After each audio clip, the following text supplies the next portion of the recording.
Welcome to today's edition of the Rush 24/7 podcast. Say, folks, I have a question. How long is it going to be before the Democrats demand a special counsel to investigate whether or not Trump colluded with 5 major corporations to issue bonuses to their employees if the tax bill passed?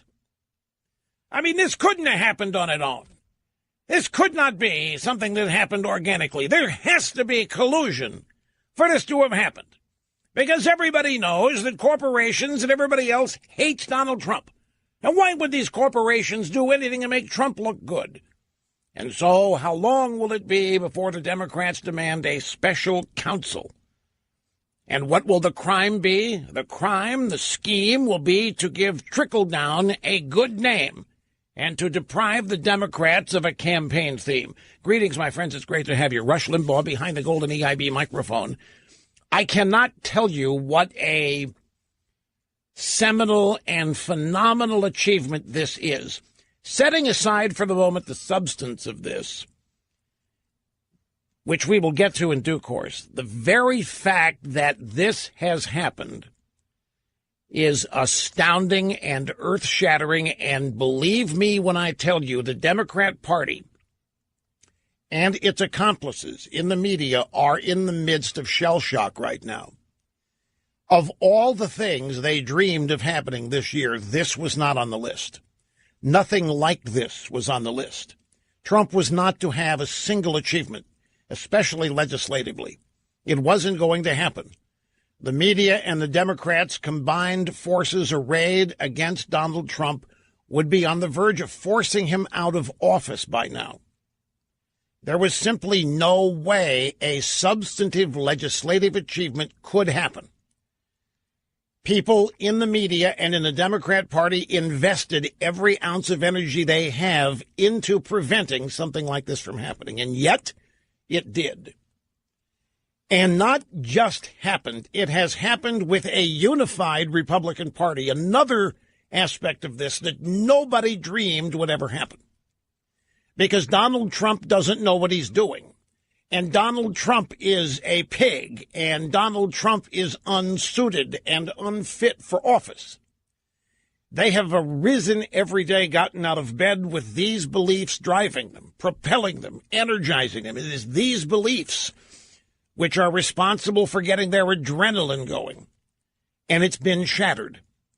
It has blown up in front of their faces. None of this was supposed to happen. Every ounce of energy they've had has been expended toward preventing something like this.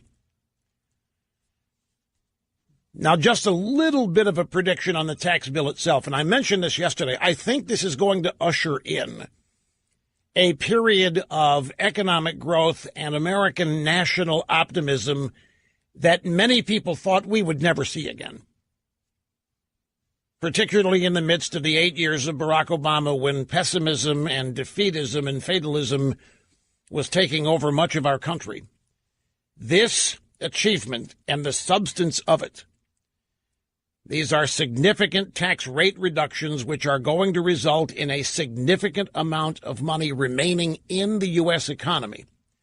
It's going to result in a significant amount of money being brought back from overseas, repatriated into the U.S. economy. The U.S. economy is going to grow like gangbusters. Saw somebody made a prediction it might be as high as Art Laffer. I think he said that it could go as high as 8%. That may be a bit optimistic. But I'm here to tell you that there are hidden benefits in this that nobody is seeing yet because they're not being discussed. Now, on the political side of this, and this is even better, the Democrat Party, in its obstinateness, in its stubbornness, the Democrat Party is now preparing, I kid you not, to make this tax cut, this legislation, along with hatred for Trump, the centerpiece of their campaign to win back the House and Senate in 2018. Now, if you think that doesn't make any sense, you're right. It doesn't make any sense at all. But they don't make any sense. They haven't been making any sense for most of our lifetimes. But they are gearing up Here's the problem they've given themselves. They have artificially suppressed the polling on this tax cut. By that I mean they have spent the last number of months running it down, ripping it, criticizing it, claiming that it's things that it isn't. A tax cut for the rich, a tax cut for corporations, trickle down doesn't work. I just saw, what's his name, Holland, the ranking Democrat in the leadership of the House. Yeah, Chris Van Hollen, yeah. He's just up there saying, well, these bonuses don't mean anything. These bonuses are just PRs. In fact, I saw some leftists last night are advocating a boycott of AT&T for joining Trump in this and bonusing 200,000 employees. Leftists on Twitter trying to gin up a boycott of AT&T. Go right ahead. We will get out of the way and let you try to work that up.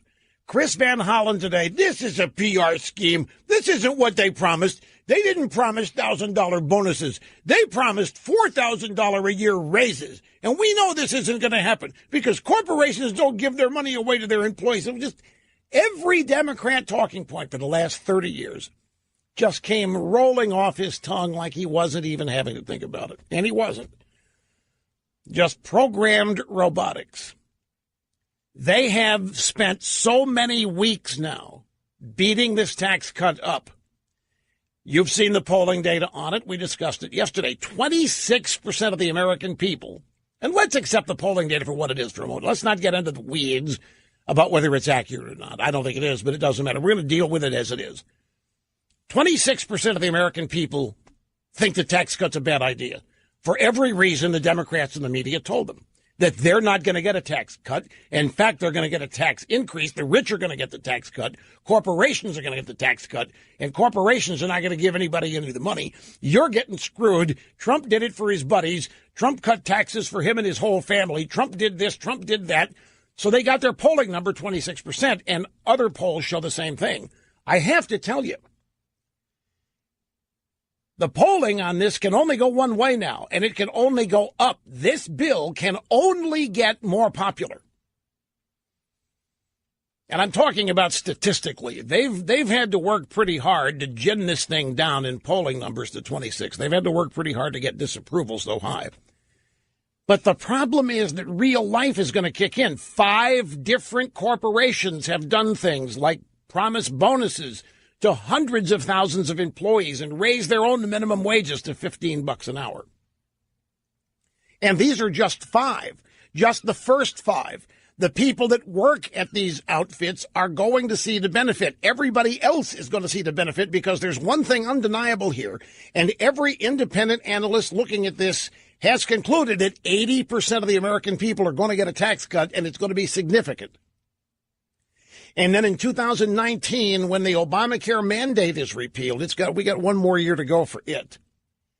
Katie barred the door here, folks. The real life, the reality of this is that people's economic circumstances are going to improve.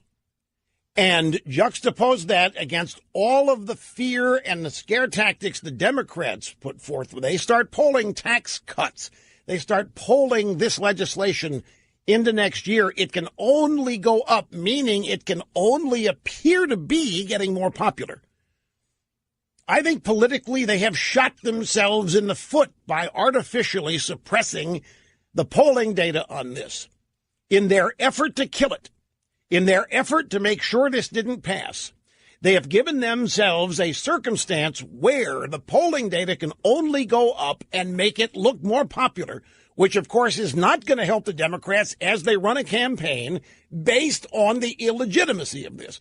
They're going to keep hammering Trump as though they hate him. They're going to keep hammering, well, because they do.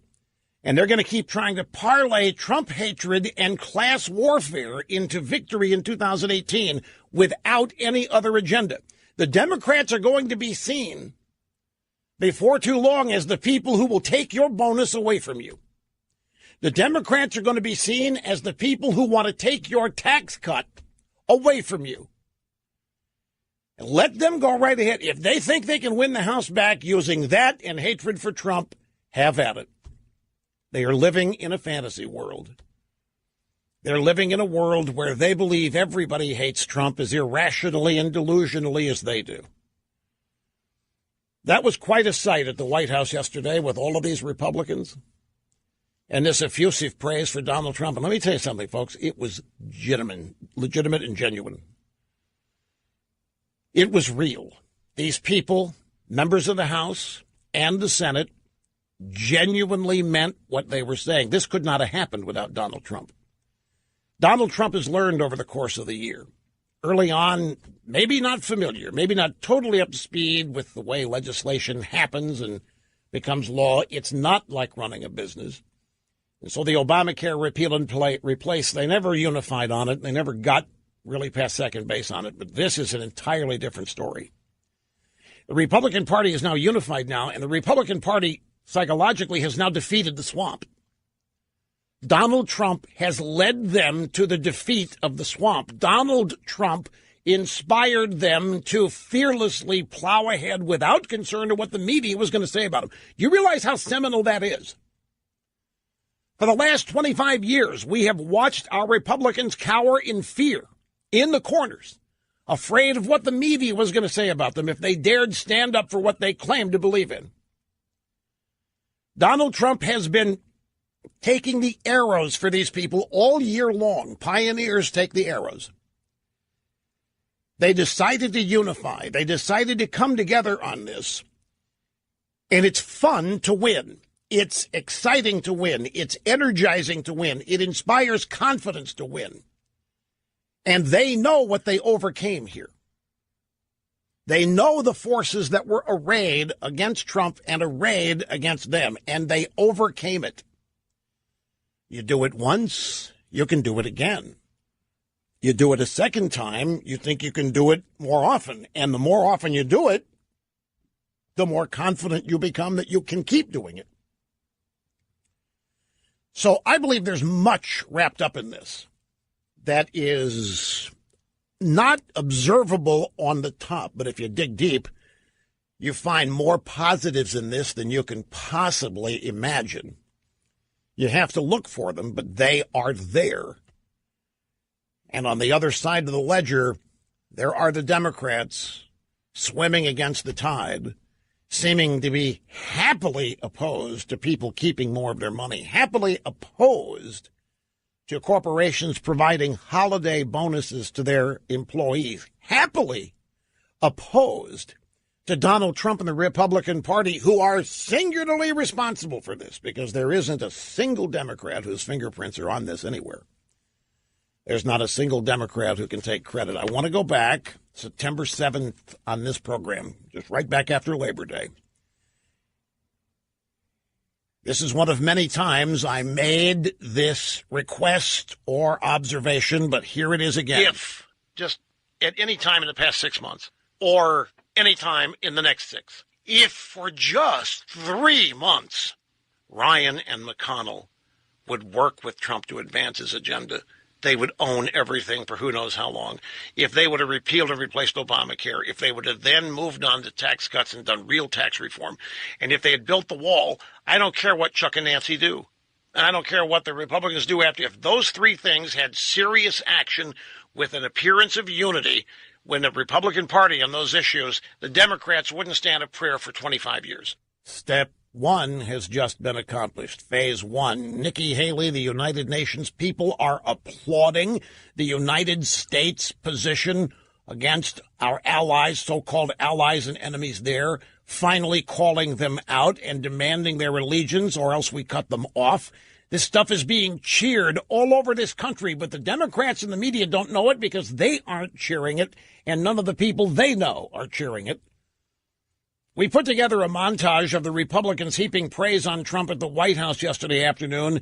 Look, it's great, but I can't help but wonder what all could have been accomplished if this had started this way in January. Mr. President, you made the case for the tax bill. Thank you, Mr. President, for all you're doing.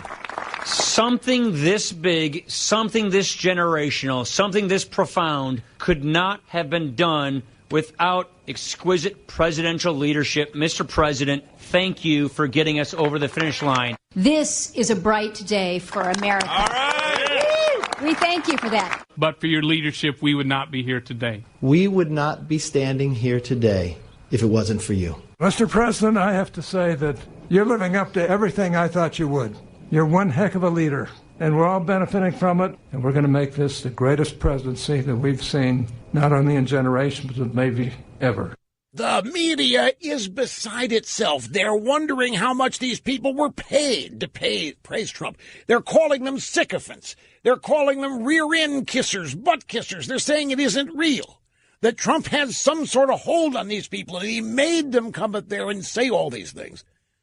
There may be a lot of chicanery in Washington, but I'm here to tell you this didn't happen because Trump demanded it.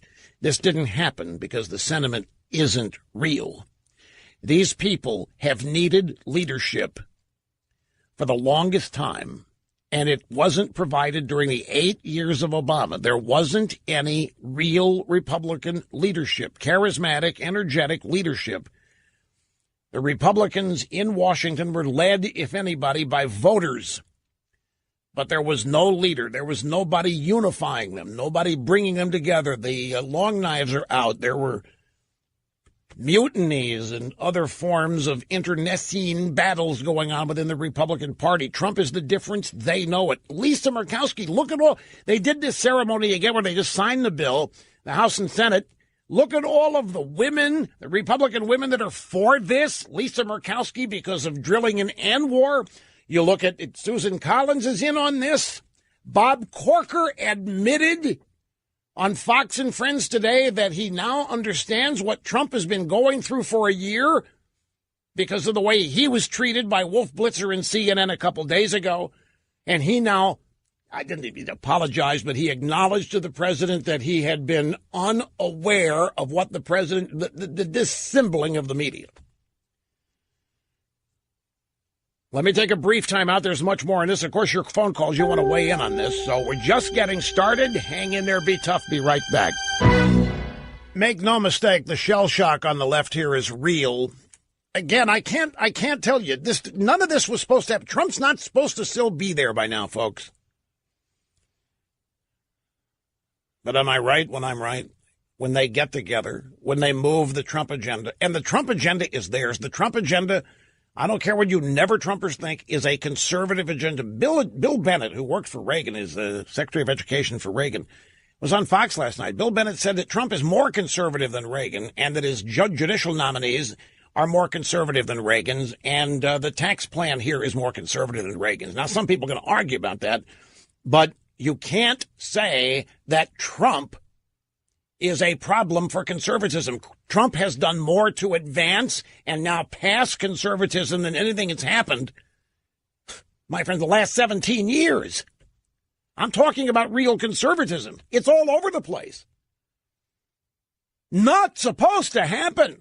Conservatism was supposed to have been defeated long ago. The Republican Party was supposed to be neutered and rendered irrelevant by this time because of the election of Donald Trump. And look, they are so discombobulated. There was a photo that appeared today. I think it was on Twitter. Don't care where it was. It's Trump sitting in the Oval Office and McConnell, Pence, and Paul Ryan surrounding him. They've all got big smiles on their face. And it's related to the tax bill passing. There's a guy named Dan Pfeiffer. He is a former communications office director for Obama. He said that he hopes that photo celebrating the passage of the Republican tax bill appears on the front page of the New York Times when Trump is indicted. They still think Trump colluded with the Russians, which is why I won't be surprised if there's a demand for a special counsel to see if Trump colluded with these 5 corporations to offer bonuses and a raised minimum wage. So Pfeiffer said he hopes that photo celebrating the passage of tax reform appears on the front page of the New York Times when Trump is indicted. It was followed by Ben Rhodes, the brother of the news director at CBS. He's also a former Obamaite. Ben Rhodes agreed with Pfeiffer and added that the photo should accompany the obituaries of Pence, McConnell, and Ryan. The obits.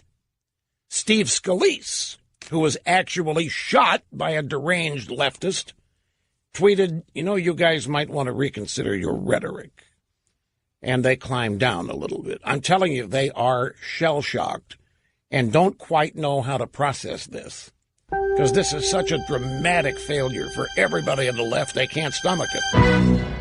And don't forget what we learned yesterday, what I passed on to you. There's a whole bunch of conservative, intellectual never-Trumpers not happy with this, folks. They don't think Trump's the guy to be implementing tax cut legislation because they don't think Trump knows what he's doing. So they oppose it because Trump supports it. I'm not making this stuff up. We have some conservative, intellectual never-Trumpers who are out there saying, well, I wouldn't get all excited about this. I don't think it's going to make that much of a difference in the economy because Donald Trump doesn't know what he's doing. Donald Trump doesn't know. From people who haven't helped move us one step forward the whole time they've been sitting around intellectually thinking about things.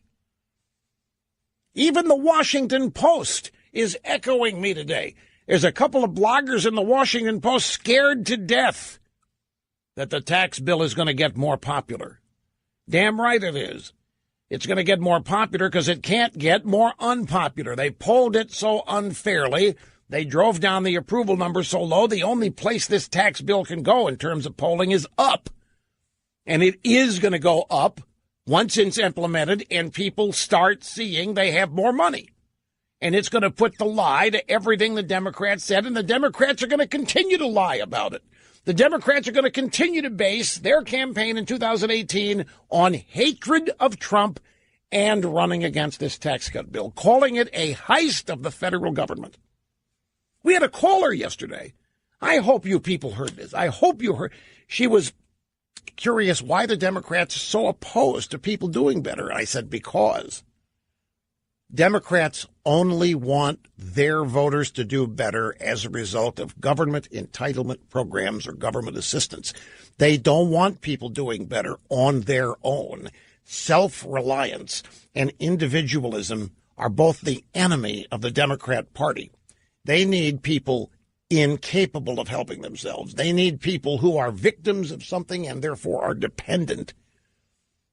The Democrats oppose this simply because it's a threat. People keeping more of what they earn because they work is a threat to socialists.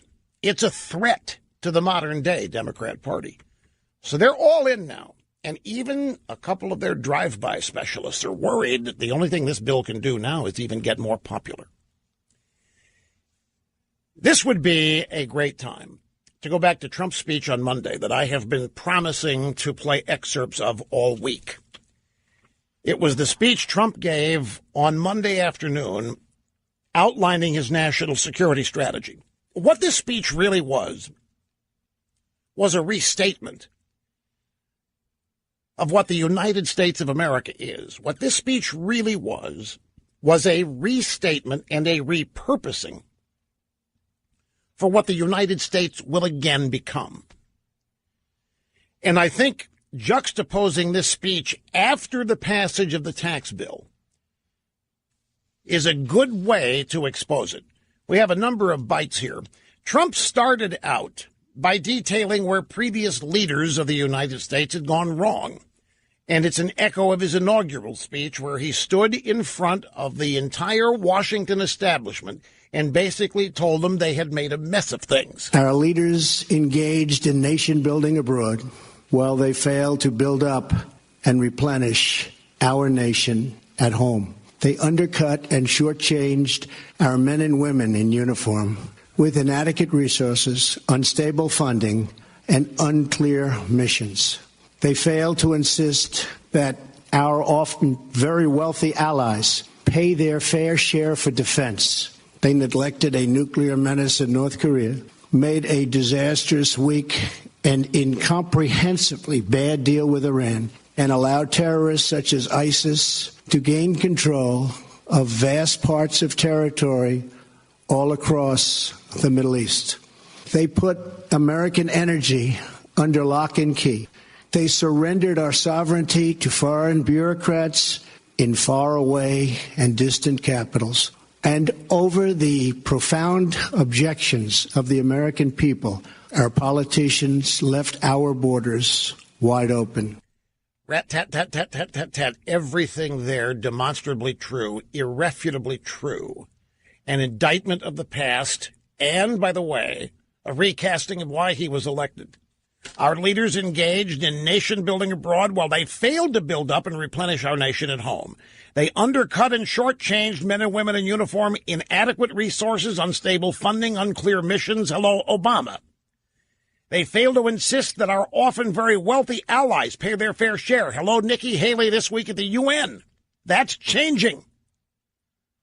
They neglected a nuclear menace in North Korea. A bunch of administrations, led by the Clinton administration, kicked that can down the road, did nothing about it. They made a disastrous, weak, incomprehensibly bad deal with Iran. See to it that they get nuclear weapons. Hello, Obama. At the same time, we have now learned that Obama stopped, obstructed, if you will, a DOJ investigation into Hezbollah, which was running cocaine into the United States. Obama shut that down because Hezbollah is a foreign policy arm of Iran. Didn't want to offend Iran, wanted them to sign his deal where they get nuclear weapons in 10 years. This is such an indictment of the previous leadership in this country. It's why he got elected. And every one of these things he has taken on and has begun to change and has begun to recast the purpose and statement of the United States of America. Here's the next bite. Our leaders drifted from American principles. They lost sight of America's destiny, and they lost their belief in American greatness. As a result, our citizens lost something as well. The people lost confidence in their government and eventually even lost confidence in their future. Every bit of that's true. This country has been possessed. It has been obsessed with a fatalism and a defeatism, and our leaders have told us that that's the new norm.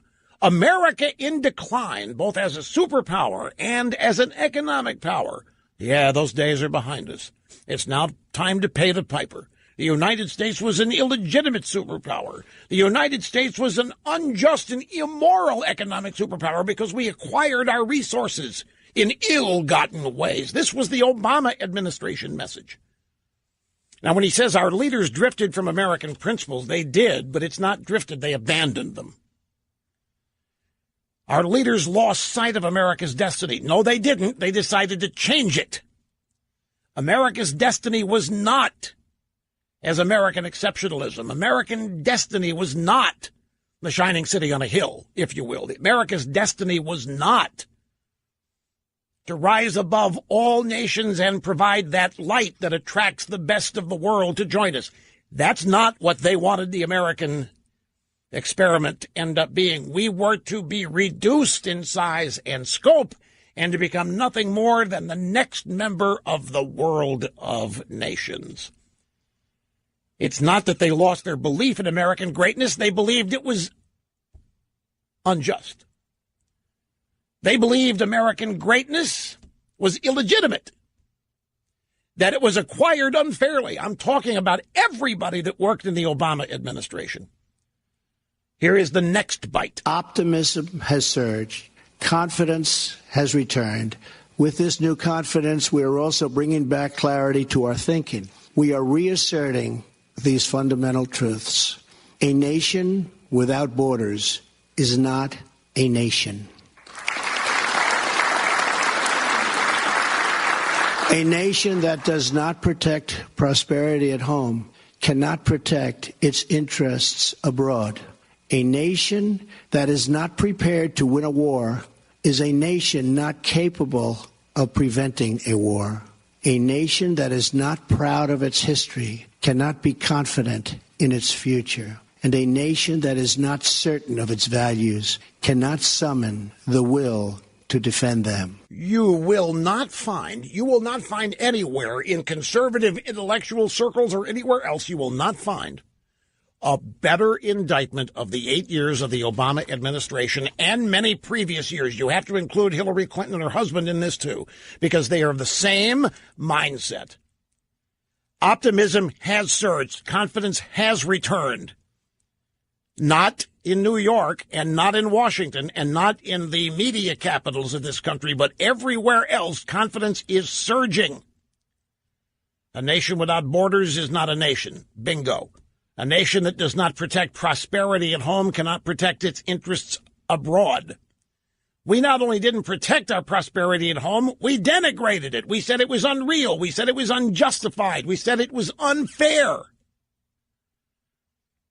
A nation not prepared to win a war is a nation not capable of preventing a war. We didn't go to war to win them. Not with the Obama administration. We went to war to bog down.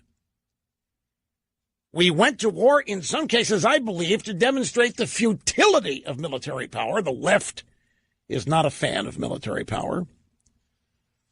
And boy, this is such a big one. A nation not proud of its history cannot be confident in its future. That is the Clinton administration, the Obama administration, which spent a total of 16 years apologizing in one way or another for America. We would not stand up to human rights abuses in China because members of both administrations said, we got no room to talk. We abuse people here. We deny lesbians and gays civil rights. We deny African-American civil rights. We got no rights to tell the Chicoms what to do. So we gladly, happily gave away our moral authority on a bunch of trumped-up, phony beliefs. And we had to sit here and watch every day our country being beaten down, sliced away, reduced in size, power, and scope by a bunch of people that didn't believe in it, who wanted to transform it to become a power base for them personally. Now we've got somebody who believes in the American nation, believes in American greatness, believes in the American founding, shouts it proudly from the rooftops and sets about recasting it as what is normal, that the world benefits from a strong America, that the world champions Americans' leadership, that America needs it and wants it, as does the world. This was a profound. You notice his delivery is not energetic and table pounding. It's just it's kind of monotoned in a way, and I think this was done by design, so that histrionics would not distract from the message. But folks, I'm telling you, there isn't a single person in the never Trump world, left or right, that's beating Trump up, that's ripping Trump, being unqualified, unfit, unsuited, and embarrassment. There's not a single one of them that would have the guts and courage to take this country in the direction he is. There's not maybe some, but there aren't many that would dare try to wrest control of this country from the Washington establishment and chart a new course and take it there. Profound what is happening here, all under the belief of American exceptionalism, of American uniqueness, and American greatness. And I think something like this could only be done by somebody who's not part of the Washington establishment, by somebody who does not subscribe to that groupthink, by somebody who does not subscribe to that political correctness, but rather has the courage and guts to remain an individual and confident in what he believes as a citizen and has believed all his life, and is willing to take on all comers, no matter their status, no matter their stature, no matter their supposed importance, no matter their wealth, no matter the power they array against him. He just got up, gets up, plugs away each and every day. This is an amazing, amazing, teachable moment. And all it took was the passage of a piece of legislation where the party was unified. And it matters that it was tax legislation, because this is seminally, fundamentally conservative in terms of rewarding people for their work and their efforts and having them aware of it. It's all about motivation. It's all about inspiration. It's all about being upbeat, optimistic, and positive. All of this can counter the last 2 years of nothing but pure negativism, fatalism, defeatism, lies, distortions, you name it. Back with more after this. Here's one more, the finale from President Trump again. Monday afternoon, the speech on American security. In America, the people govern, the people rule, and the people are sovereign. What we have built here in America is precious and unique. We must love and defend it. As long as we are proud, and very proud of who we are, how we got here, and what we are fighting for to preserve, we will not fail.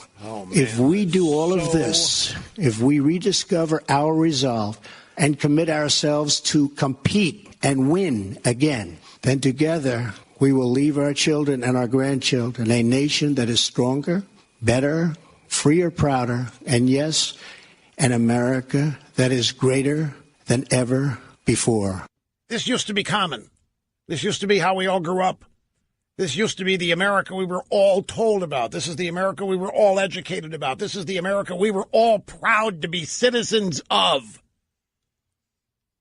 And as the left grew in power, they began attacking the very notion of Americanism and calling it a sin, a series of sins, making it illegitimate, creating guilt where it need not exist.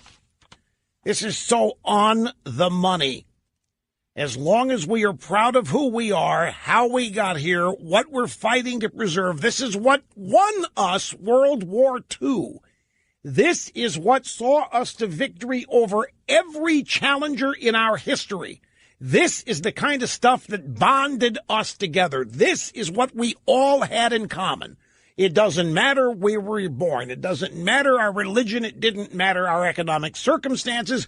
It didn't matter our sexual orientation or gender. We were bound together by the belief in our country and the pride, if you will, of being Americans.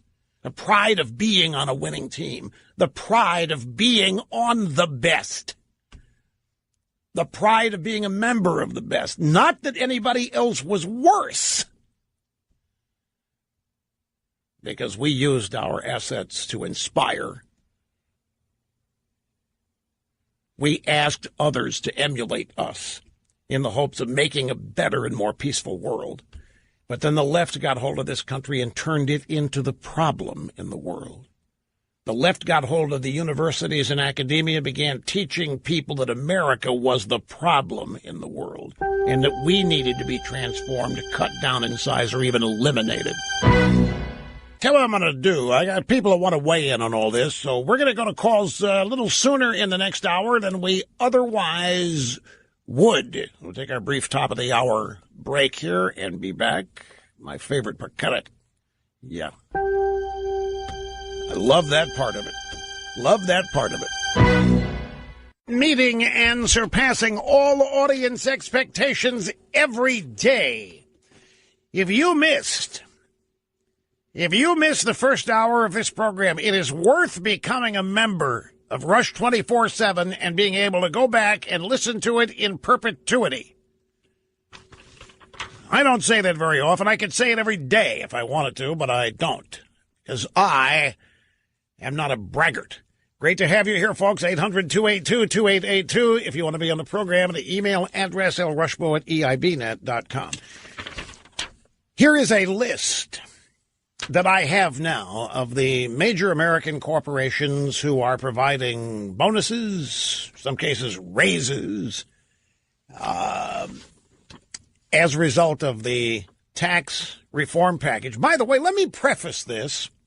We had Paul Ryan here yesterday, and we've had, I think, 3 or 4 seminar callers the last 2 or 3 days who wanted to pepper me and try to trick me into falling for some question on the invalidity of this business because of the corporate tax rate. Somehow that made this thing invalid, and they were lying about how people were going to benefit because all the tax cuts were going to corporations. I asked Speaker Ryan about it yesterday, after, of course, knocking the answer out of the park myself to each of the callers. And Speaker Ryan said, we were losing them, Rush. I said, what do you mean? They're keeping more of their money offshore. Many of them are moving. Many of them planning to move. I mean, it wasn't a groundswell, but we weren't doing anything to help American-based corporations reinvest in America. It was a yeoman's effort to keep jobs here and all kind. But if we were going to succeed in keeping jobs here, keeping manufacturing here, we were going to have to do something with the corporate tax rate. And so we did. It's all about improving America. It's all about improving life for America. Corporations, you may hate them. You have been convinced to hate them by the left, but they happen to employ people. They happen to provide health insurance. They happen to provide benefits. So here are the companies. AT&T was first out of the box. $1,000 bonus to over 200,000 employees. Boeing, $300 million employee-related investments. Fifth Third Bank. Does anybody know? I remember driving home one day, and I saw this little tiny building where a McDonald's used to be, and it was a Fifth Third Bank. I said, well, and this was maybe 10 years ago. So I privately wonder, what is Fifth Third Bank? Who would name anything Fifth Third? So there has to be a reason. I still don't know. All I know is they've gotten gigantic out there, and they have now offered their employees $1,000 bonuses and $15 minimum wage. Wells Fargo, another bank, $15 minimum wage, donations of $400 million. Comcast, $1,000 bonus to over 100,000 non-executive employees. Do you know who this includes? That's right. This includes people who work at NBC and MSNBC, who have spent the past number of weeks trying to destroy the tax cut bill, and now they are going to get a bonus from Comcast. Now, there's all kinds of there are people. This is unreal. There are people, including people on our side, folks, who are trying to cast aspersions on this by pointing out that it's the result of collusion, that this isn't real. This isn't really happening. It's just because Trump somehow colluded with these companies and did something to make them do this so that he would look good. And it reminded me, David Koch of New York, of the famous Koch brothers family, who donated $25 million to one of the big hospitals, one of the big cancer hospitals, and the nurses union there protested it and demanded the hospital not accept it because David Koch didn't mean it. He was only given that $25 million to mask the fact that he's a racist pig. And so we shouldn't let him get away with it. And so now you have leftists saying we shouldn't let these corporations get away with this. This is just a phony, slimy PR campaign to make themselves look good when we know they aren't good, when we know they're rot gut, when we know they're sleazy and slimy. And I'll tell you what, let them keep on. Let them continue. Look, I know they've persuaded a larger number of people than should have been about the evils of major American corporations and so forth. But I think there's no way that in the end they win on this. If they were going to win on this, they would have succeeded in this being defeated. Look at what happened here, folks. Look at the polling data on this tax bill. 26% of the people support it, and yet what happened? It passed. Republicans in the House and Senate stayed unified. There wasn't a single defect. Well, I don't know about the House. But in the Senate, there wasn't a single defection. They stayed unified. Look at the magic that happened here. Now all that can happen is those polling numbers improve because they're so low they really can't get any lower. And when you add to it that the tax bill has real life benefits to it, it's going to result in public opinion on the legislation growing. But even so, if they were going to be able to kill this, this would have been the time. They were totally aligned and unified in their opposition. Democrat Party, not a single vote for it. The drive-by media doing everything they could. They're even mocking Tim Scott, the senator from South Carolina, who is front and center next to Trump. They're calling him a token.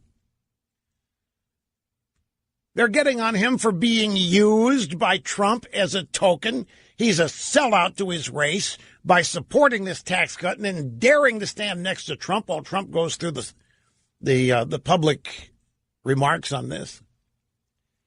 I'm telling you, they are the single largest hate group in our country. And I continue to rely on a personal belief, and that is that hate is not how you grow a winning movement. You might be able to grow an opposition movement, but you're not going to triumph substantively and establish and grow roots for long-term leadership with hate. You can do it with fear for a while, but not hate. Mr. Snerdley tells me that we've had 2 more seminar callers today with exact same arguments, same phrases that we've had in the past 2 days on the corporate tax rate. And they try to pass themselves off as lifetime listeners, big fans. They're conservative. Anytime any of you call here and tell me you're conservative, I want you to know I immediately suspect you. You feel the need to have to admit that what you're telling me is that what you're going to say isn't going to sound like it.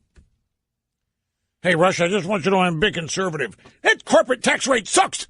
The middle class is getting screamed, but I'm a big conservative. If you have to tell me it's like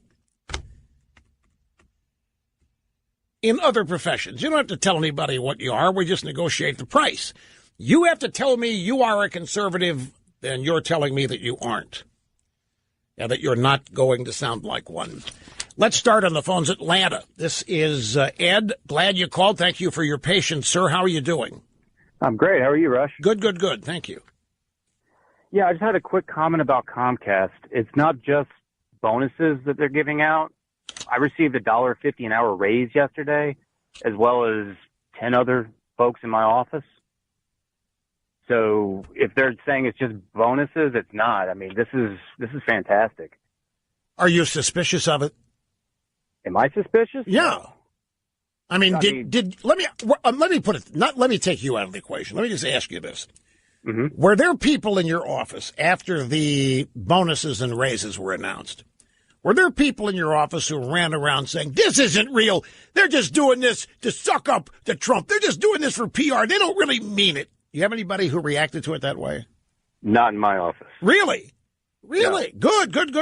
Because I would guess in your office, based on percentages, there'd be some leftist in there who would want to diminish this and try to cast it as something unreal. It's basic. I mean, it's real, but they want to tell you that Comcast really doesn't mean it.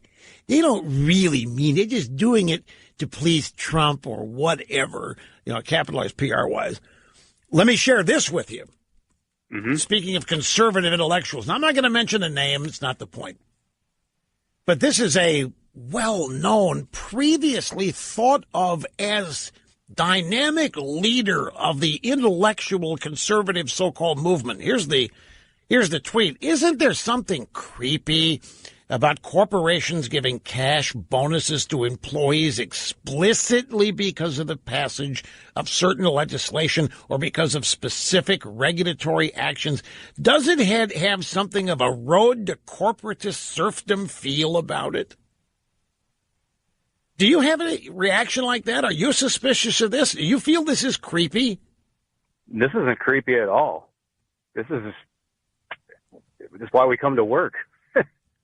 Were you surprised by it? Extremely. It was not announced. This is not the cost of living annual raise that we received. Okay, let me ask you this. Was there any whispering that this might happen if the tax bill passed? Had Comcast management whispered around and let it be known to you employees that if the tax bill passed, there might be some raises or bonus? Was there none? No whispering. There was nothing said. It was quite a shock yesterday. I'll tell you why I asked that. I asked that to once again try to dispel the notion that it's a PR move or that there was something ill-gotten or illegitimate tied to it. Now, let's turn this around. Thanks for the call, Ed. I appreciate it. Let's turn this around, look at it from a little bit different angle. Were you surprised? Even before the tax bill was signed today, the official signing will be today. Now, they had the celebration victory party yesterday up at the White House, and that's when all of these corporate bonuses and wage per hour increases were announced. When that happened, How many of you were shocked by it? What did you think when you heard this? The reason I ask is that, remember, the drive-by media and the Democrat Party, for as long as we've been alive, been telling us that corporations don't do this kind of thing because they don't care. They don't care about their customers, and they don't care about their employees. They only care about profits. They only care about the stock price, but they don't care about us, and they don't care about you. So this is announced, and it wasn't just one. AT&T was the first, and then here came four more very quickly. And how many of you were surprised by it because you thought that corporations had become Democrats? They were all supportive of Obama, and you just could not believe that they would sign. Trump is so hated. Trump is so despised. Trump is so unfit.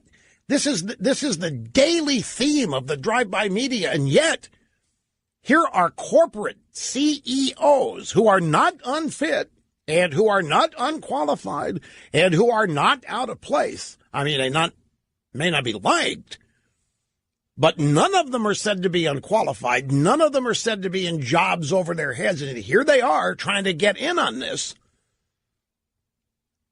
Did that shock any of you? That CEOs would do something to help Trump when you've been told that most everybody in the business community hates Trump and everybody else hates Trump? I'm just curious. I know you all can't call here and answer it. I'm throwing it out rhetorically. I'm curious what people's react. I was shocked by it. I didn't expect it. And I was totally pleasantly surprised by it. And then it didn't take me a minute to then calculate that exactly what's happened was going to happen. That Democrats and liberals would claim it wasn't real.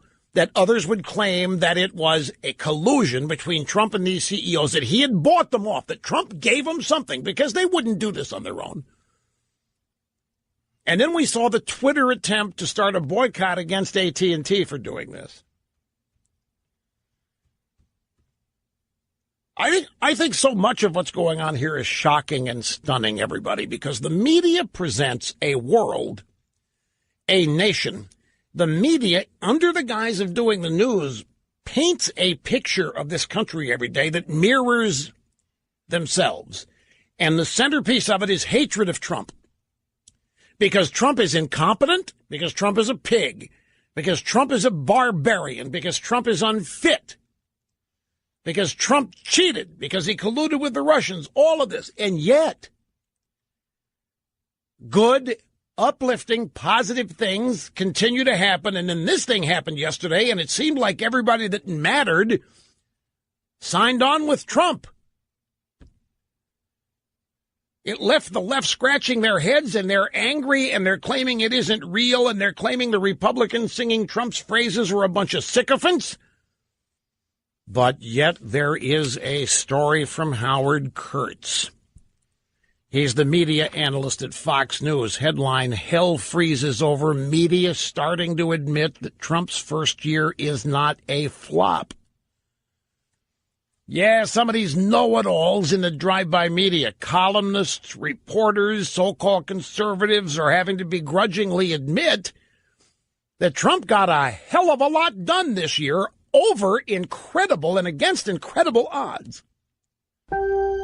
Share details with that with you when we get back. Hey, let me ask you another thing. I just got an email from our old buddy Seton Motley out there. This is a good observation. I thought Trump was this gigantic populist. You know, how many conservative blogs out there rip into Trump and Trump's voters for being a bunch of populists? A populist would never have presided over a corporate tax rate reduction of this size. Corporations are the problem. They take their jobs overseas. They close down American manufacturing, and a populist president exists to punish them and make sure they don't do it. And Trump was said to be an anti-capitalist because he was such a populist. All during the campaign, during the transition, after Trump was inaugurated, all these so-called wizards of smart and so many conservative blogs kept ragging on Trump as being a populist and his voters being populists. And now, you can't get more capitalistic than this tax cut. Right, Snerdley? There are so many people so smug for the last year and a half about what they know and about what Trump doesn't know, about who they are, and Trump isn't. And so much of this learned opinion being stood upside down on its head. Try this. This is CNBC speculating. I told you. I make a joke about it. It comes true. A conspiracy between Trump and big business to pay out the bonuses. Boy, it is, as they say at law school, sui generis. I mean, but we've never seen a tax code change like this, which is, geez, the money's right in the pockets of the companies. And I think that they do need to share the wealth. I was listening to people this morning. It seems cynical. I don't know, $1,000 in your pocket is not cynical. Yeah. It's good. It's good that, I mean, it's a good thing. Do you think there's a coordinated effort, that there was some sort of conversation between some of these companies or some sort of coordinating body that said this is something that might be a good thing for you to consider doing? I don't know. Just curious that I don't think anybody was anticipating it until we saw the announcement from AT&T, and then it was so quickly followed by Wells and Fifth Third, our parent company. But obviously, there's so many others that could be doing the same thing. If it was coordinated, there should have a lot more, right? Six companies. CNBC, Jim Cramer and his crowd, and they're speculating. There had to be collusion, right? This just couldn't happen. We weren't expecting it. Exactly like I just told you. AT&T did it. We were gobsmacked. We were broadsided. They didn't just do this on their own, No, of course not. You see, nothing can happen out of legitimacy. Everybody in this town, everybody in media, everybody in is so damn cynical that nothing, especially goodness, cannot be real. Goodness, genuineness, has to be artificial. Why these they wouldn't do this on their own. They're not that nice. They wouldn't do this on their own. They don't think of their employees this way. They had to be told. They had to be cajoled. There had to be some kind of conspiracy, either between themselves or between them and Trump.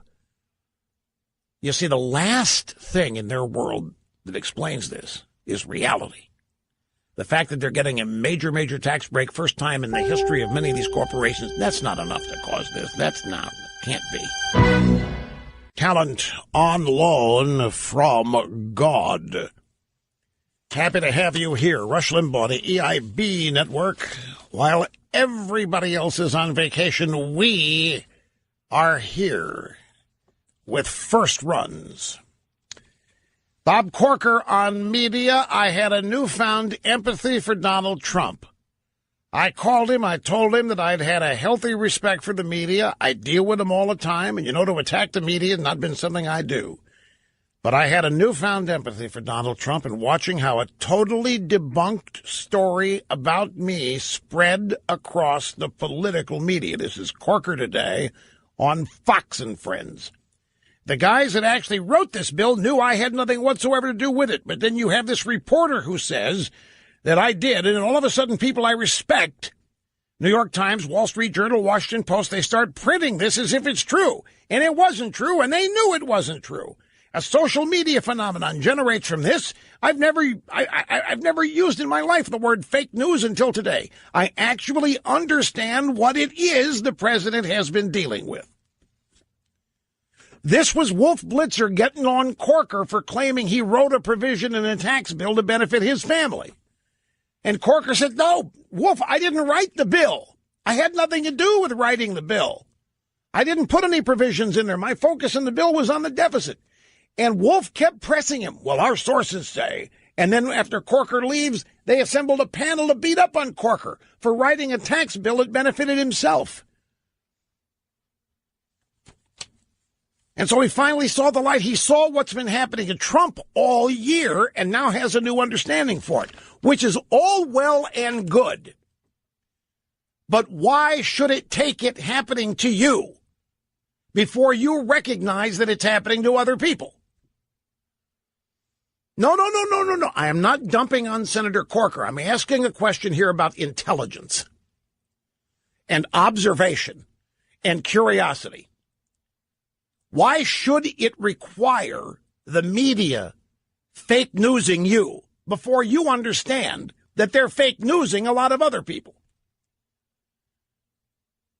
Why doesn't Corker know Trump well enough to know that half the stuff or more they're writing about him is bogus?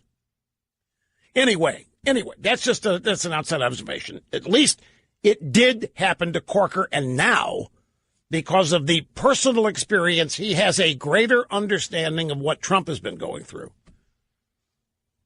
And that means others are going to now start developing an understanding of what Trump has been going through. By the way, the UN just voted to condemn our move of our embassy to Jerusalem, and Nikki Haley said, we're taking names. It doesn't matter what this vote is. We're moving our embassy. We represent the American people here at the United Nations, and they elected us to move this embassy to Jerusalem, and that's what we're going to do. You. And the UN's going, give them the vapors. Somebody just said, you to us? Oh, my God. Just approved a resolution condemning the U.S. for its decision to move the Israeli embassy to Jerusalem, and Nikki Haley said, so what? You guys can condemn it all day long. Your vote is not going to have a slightest impact on what we do. Here is Fred in Cleveland. I'm glad you waited, Fred. You're next on the EIB network. Hi. Thanks, Rush. It's a great day in America. I think that we are witnessing a tipping point.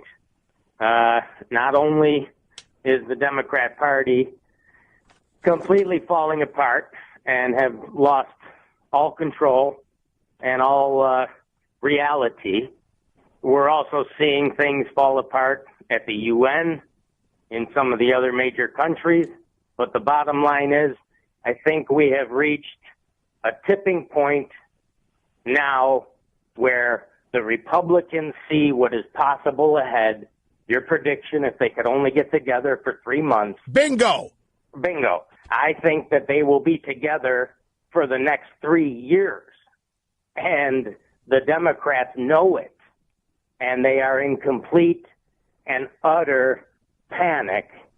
And if I could add, I'm no Charles Krauthammer, but when I look at CNN, Jonestown, and MSNBC, all I see is self-hatred and dysfunction.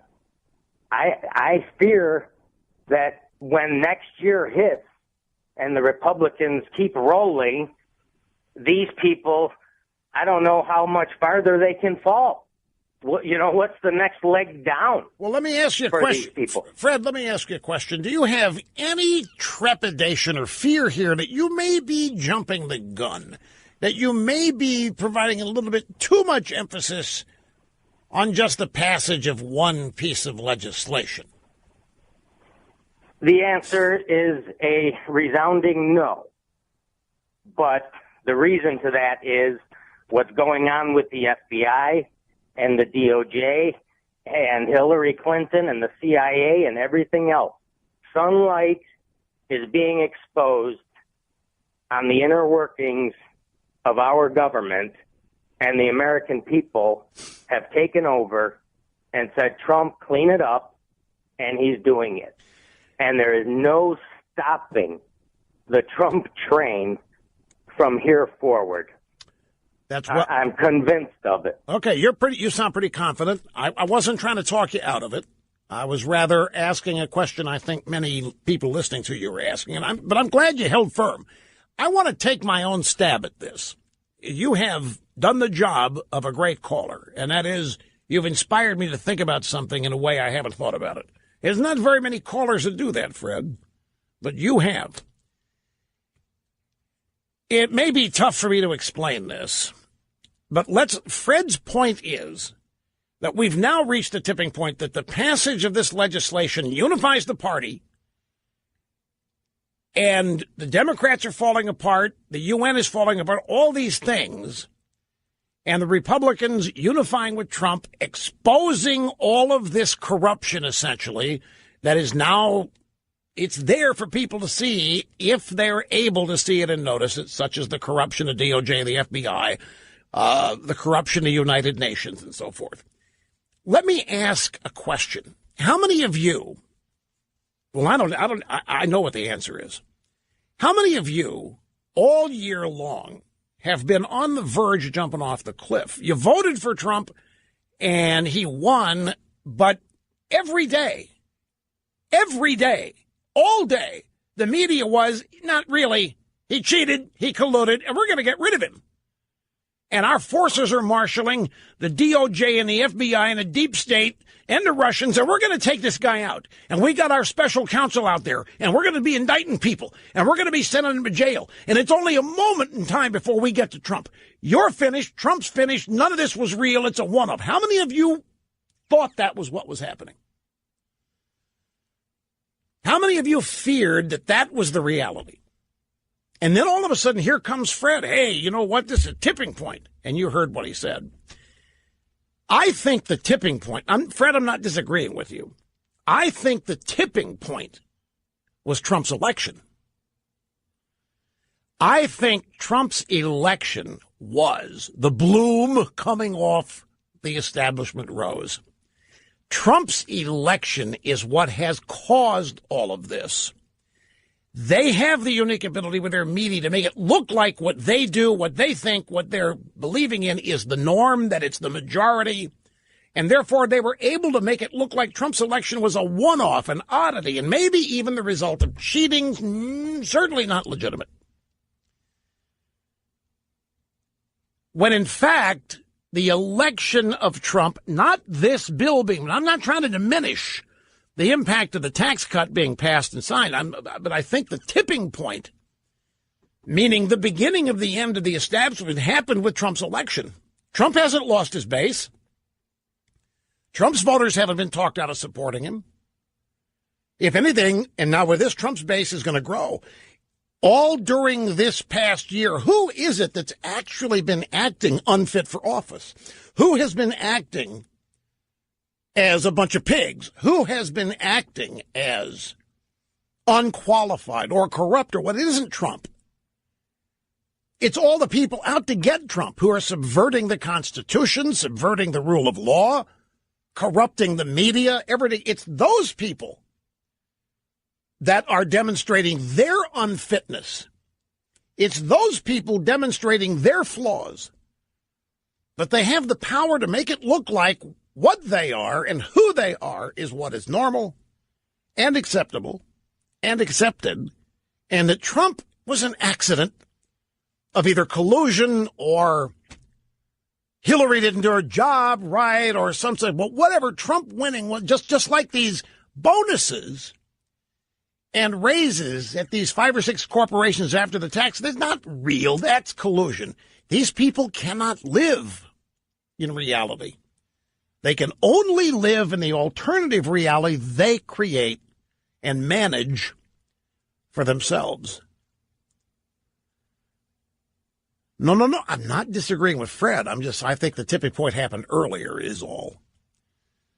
And I believe that his point about the Republicans, now they're unified. Now they've experienced what that unity brings.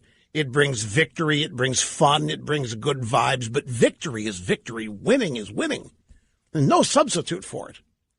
And this was winning against some of the longest odds that you've ever seen. And it does. He's right. It inspires confidence, optimism, and it makes them want to do it again. And it also demonstrated to these guys in the Republican Party that they can beat back the media. They can overcome the media. They can survive all of these onslaughts. Even if it does require Trump taking the arrows for it, they can still do it. They've survived the bully.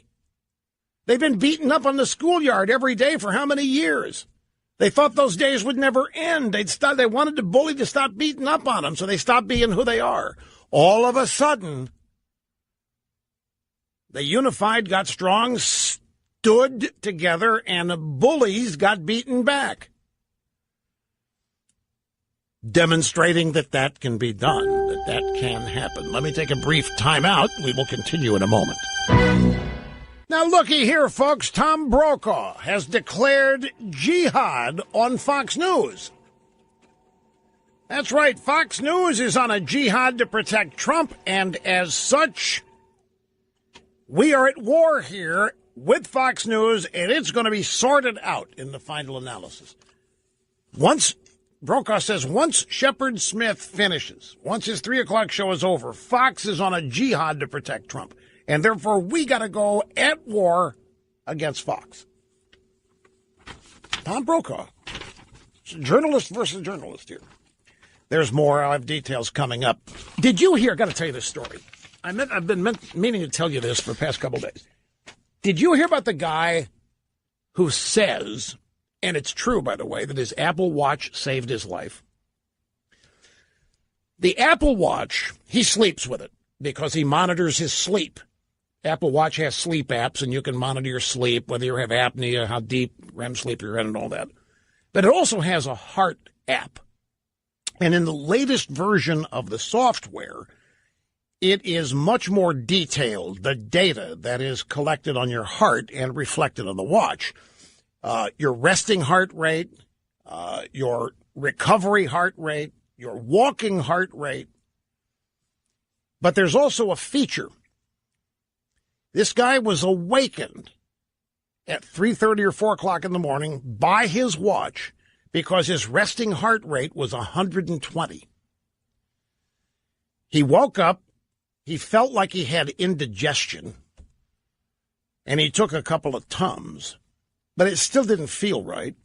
So as a precaution, he went to the emergency room, and he ended up needing 4 stents surgically implanted. His doctor told him that if he had not awakened, he wouldn't have awakened. He would have had a heart attack in his sleep and would have died.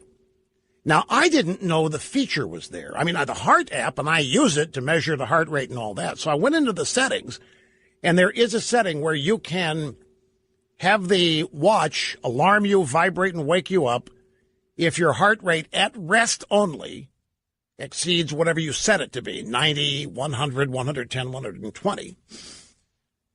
You can change that setting.